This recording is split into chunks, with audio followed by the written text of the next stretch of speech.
మనకున్నటువంటి విఘ్నాలన్నీ కూడా తొలగిపోతాయి. శ్రీ గణేష్ గారు మా పాఠశాలకు రావడంతో మా పాఠశాలకున్న విఘ్నాలన్నీ కూడా తొలగిపోయాయి. సో గతంలో సార్ దగ్గరికి వెళ్ళాం మేము, సార్ మా పాఠశాల కూలగొట్టడం జరిగింది, దాన్ని మళ్ళీ గ్రహించడానికి సార్ ఇమీడియట్ గా జోనల్ కమిషనర్ గారికి ఫోన్ చేసి ఈ పాఠశాలలో ఉన్నటువంటి డెప్యూటీ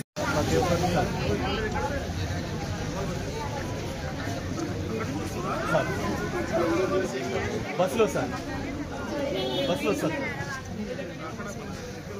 అవును కొంచెం పక్క జరగడం సార్ బై సార్ కొంచెం ప్లేస్ ఇవ్వండి సార్ కొంచెం పక్క జరగడం అడ్డం జరుగురా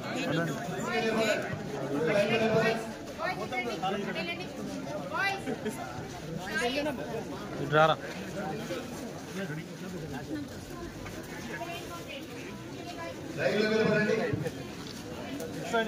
అందరూ వస్తారు